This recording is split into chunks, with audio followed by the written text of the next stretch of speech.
Hi! Quick kwento. I'm here sa room ng kapatid ko. Yesterday, February 12, 2026, pinakilig ako ni Lord. Talaga siya yung gentleman talaga. Like, He provides for you talaga. So, this is just a quick one, simple one. But I appreciate it so much. Sobra yung, grabe ka na Lord. I love you so much. Eto. Ano nangyari? So, I don't usually eat my breakfast sa bahay. So, I can catch up with my 7:30 time in sa school. Especially, I need to do commute pa to catch up my 7:30 time in. Then, unfortunately, I don't have the time na kumain ng breakfast, kumain sa labas, to take my breakfast because I need to prepare examination papers ng criminology for 9 a.m.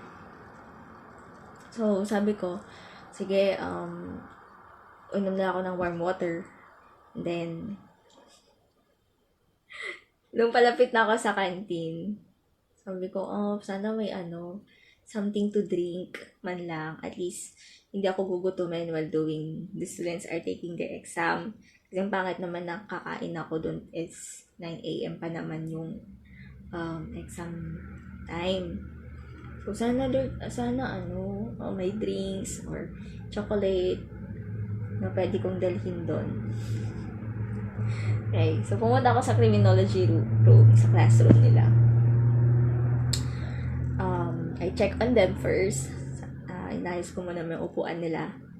Inaayos ko. Then I go back sa faculty. Andun si Sir Ivan.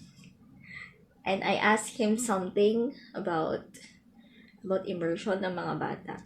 And then randomly, he offered me a Swiss Miss drink. Swiss Miss. Sabi niya, Ma'am Berlin, fan ka ba ng chocolate drink? Meron ako dito, baka gusto mo. Sabi niya ganon. Wow, yes, thank you. Gumanon ako, but I just close anything na hindi ko sinabi sa kanya immediately that I'm really craving for a chocolate drink before I entered the faculty room. Sabi ko, grabe ka, Lord. You're the man. You provide. Mababasa mo yung isip ko. Things like those. Sabi ko, thank you, Lord. Hindi naman uminom si Sir Ivan that time. In-offer niya, random. Sabi ko lang, thank you. Sinong nasa abroad? Sabi ko ganun. Kasi Swiss yun. Sa tita daw niya. So, I was so happy. So, yung chocolate drink, enough na sa akin to help me na hindi ako take ng breakfast. Kumain na lang ako ng lunch talaga.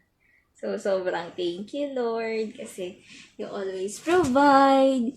You always love me. Grabe. Your husband. Kung asan ka man. Okay, bilisan mo. Ay, joke lang. So, yun lang for today. Love you, Lord. Mwah.